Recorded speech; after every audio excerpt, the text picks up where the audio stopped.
Hey there, welcome to the Bronx Buzz. As you know, we talk to reporters and writers and editors and journalists and all different people who are writing about our borough and putting stuff out about our borough. And this evening, we have something really fun and special for you on that segment. And on the second segment, also something fun and special. We have people who are putting out a really fun music festival here in the Bronx. But let's start with the City Hall Bureau Chief of City and State New York. Always a pleasure to see Jeff Coltin. Nice to have you with us, Jeff. Thanks for having me back. So I knew that the Bronx edition of City and State New York was coming out because happily I'm in the power thing that you do. And I'm, of course, honored. There it is. And then this comes out. I see it in my mailbox and I'm like, this isn't City and State New York. I mean, I've got my edition right here. And I was like, wait a minute, Run NYC? Is that like a Run DMC thing?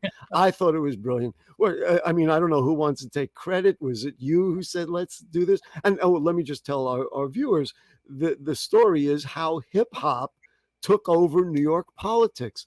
What a concept. So go ahead. How did we get here? Absolutely. I mean, look, this is, of course, the 50th anniversary Yes. of hip hop. I'm sure that there is many more interviews for you to do. I mean, this entire summer is like devoted. There's so many events about the 50th anniversary of hip hop. Of course, 1520 Sedgwick, DJ Kool Herc back in August 1973, August 11th, 1973. So City and State, we're a political magazine. We wanted to do our own political spin on the 50th anniversary of hip hop. And so the team, we were all talking and we're like, wow, hip hop is just taken over New York politics. I mean, all of the elected officials, so many of the elected officials, not all, Especially here in the Bronx. especially in the Bronx, grew up on hip hop, love hip hop. And it's not just, a part of their personal life. They bring it into politics. I mean, so many like Jamal Bailey, the state senator and Bronx Democratic chair, was basically like hip hop is my politics. That's what taught me about politics. It brought me in. And he was inspired by Ruben Diaz Jr., the former Bronx borough president, who was there first, who was living, breathing hip hop and politics at the same time. He So it's boasted when multi-generational. he boasted when he was office that he was the first hip hop borough president. Exactly. And now we have a second hip hop borough president because Vanessa Gibson also grew up Absolutely. on hip hop and totally loves it. So it's so interesting the way that this Well, formerly maligned and sidelined genre and art form and culture has now just been totally accepted and subsumed into mainstream politics. we certainly want to talk about the mayor in this context, and you wrote really interestingly and extensively about it. But I'm going to tell you from a personal point of view. First of all, I grew up much earlier than the current people in office, a long time ago, and you may or may not know, but I was a radio DJ, a progressive rock DJ for 15 years, and You so got the voice if for it. you That explains everything. right. And so if you and that's why I can relate to this. If you had asked me what drives your thought process when you do interviews, what's the philosophical foundation? Well, it came from Bob Dylan, the Beatles, the Rolling Stones, and all the things that I played, and that's what I still listen to, obviously. And so the fact that you folks brought it up and verified it and gave it credibility that hip hop is now out there. I just thought it was great.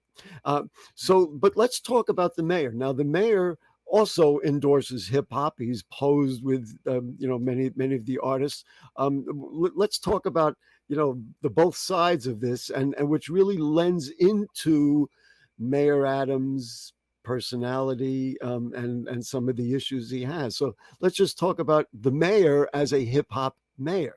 Definitely. So, look, the mayor grew up in Southeast Queens in the 1970s. He says he remembers the first time he heard two of his high school classmates at Bayside High School rapping back and forth. So, yeah, he's 62 years old or so. He's a little bit older than most of the politicians I talked to, but he was still there. And he says he loves hip hop. He likes all genres, but he's a hip hop guy. And he makes the case that, yes, being a black man, growing up in Queens, being around this culture, that he's the hip hop mayor. Now, some people totally agree. I talked to a number of hip hop artists and people in the culture who said, yes, like this guy is our Yeah. guy. He is really there. The doors are open.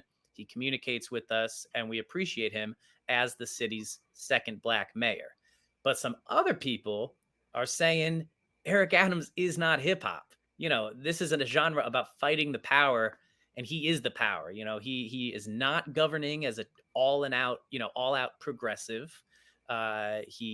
Supports the police a little too much to a lot of hip hop artists, and those in the Yeah. hip hop culture they're liking.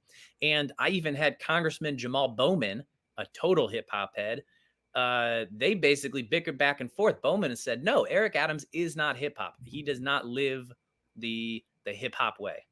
And we know that a lot of the music, the original music, was talking about oppression by police officers. Listen, we could be here a long time talking about Mayor Adams, and in the past, with stop and frisk and all that stuff. And he was, at the beginning of 100 blacks in law enforcement. Um, it's a complicated question, but I understand and understood what Jamal Bowman was saying. But in the Bronx, I mean, you talk to Althea Stevens and Ruben Diaz. I remember he would stand at his State of the Borough address and do a little rap or something like that. Yep, yep. And so I think he legitimately is able to claim the title as the hip hop borough president.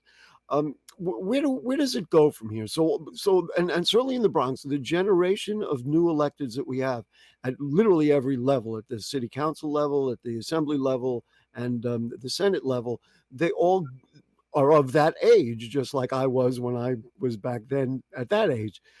Where does it go from here, or does ultimately sensible legislative decisions take over without that influence? Or is that influence part of what we're going to see now in the young people who are elected officials? It's just part of the culture now. I mean, if you were growing up in the 70s and 80s, you had to opt in to loving and listening to hip hop. If you're Mhm. growing up in the 2000s and the 2010s, like a lot of our elected officials now, it's just hip hop is part of the culture. It's part of the pop culture. It's bigger. So even folks that that aren't hip hop heads, they're in it. They experience it. So I think Yes. that this music and this culture is still going to continue to be influential. It's going to be welcomed in to politics. Of course, the Universal Hip Hop Museum, Coming they're soon.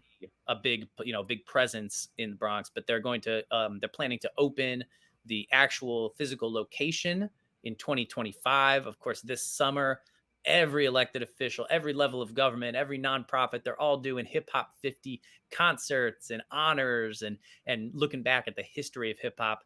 So I think that this influence will absolutely continue.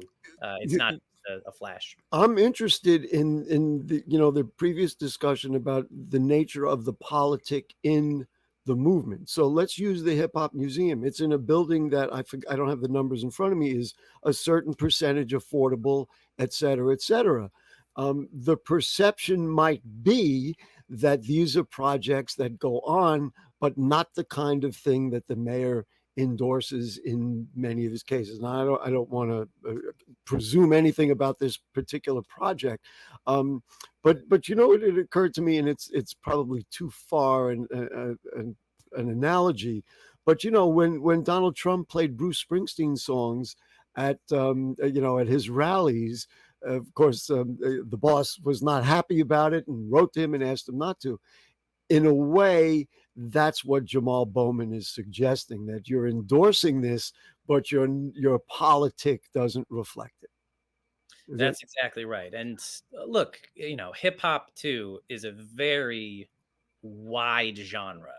And yes, of a course. lot of the current, a lot of the older elected officials, especially like Jamal Bowman, like Eric Adams, they say, "Oh, hip hop was so good in the 80s and 90s when it was about peace and love, and Right. now the new stuff, oh, it's all gangster rap and Right, exactly. culture and Listen, I don't want to run out of time. I told you I had a surprise for you. yeah, So let's go back to, I guess, the early 2000s. And let's see, DJ Kool Herc, Curtis Blow, Grandmaster Melly Mel were all on Bronx Talk, and they talked about the origins of hip hop. So here's my little input into my little surprise for my friend Jeff. This goes back, which I can't believe, it's like 20 years on Bronx Talk. Anderson, take it away. You could see the breakdown in the record. You could hear the band tell the other member, the drummer gonna get some, the guitar gonna get some, or they're going to little solo drifts. So I used to watch this and watch particular people. I had to wait for this part of the record to come up. I said, oh, I wonder if I put all of these records back to back. And put all those pieces back to back. Up front, back to back, boom, boom. I call it the merry-go-round. If you look at the history of hip hop back in the 70s, Right. early 70s, right when Kool Herc moved to the Bronx, conditions there were horrible. Mm-hmm. Buildings were being burnt down by the landlords. The landlords were collecting the insurance money. So it just had a ripple effect all throughout the South Bronx. That's, if you remember, in 1973, there was a lot of rubble. There was a lot of abandoned buildings. People were I moving really don't out. want to start quoting "It's like a jungle out there." It makes me. It was a jungle. It was horrible. Did it have an effect on people? When they heard white lines, did they do more or less cocaine? Well, that's up for debate. I I know at first I did more. All right, there you go. Not bad, right? Did I just raise or lower my professional profile? I don't know. I'm impressed. I'm impressed by your three-piece suit, all that hair. You had. Great energy. Well, you know, we always try to wear a suit when we go and do that formal TV show. But really, it was fascinating because the question, which was not in that clip, the question to Herc was, what was the moment that you realized you had done something new? And then he described that he said, well, I got the guitar and I got the drums, and what if I put them together? And that's how it was created. Anyway, Jeff, we're almost out of time. Thank you very much for your work. Thank you for really recognizing the soul of the Bronx, man. That's exactly who we are. And City and State, tell Ralph and all my buddies over there, they just did a great job. Thank you so much. And tell them you saw me with a lot of hair. That was pretty cool. Thank you for having me on, and was really happy to tell this story about the Bronx and hip hop. It was a privilege. And next time we'll get you, and then we'll really take a look at the mayor and why all these people are leaving his administration. All right, let's take a short break, folks. And when we come back, we will go to Bronx music, a different type of Bronx, rock and roll music in the Bronx. And they're having a festival this weekend, so don't go away.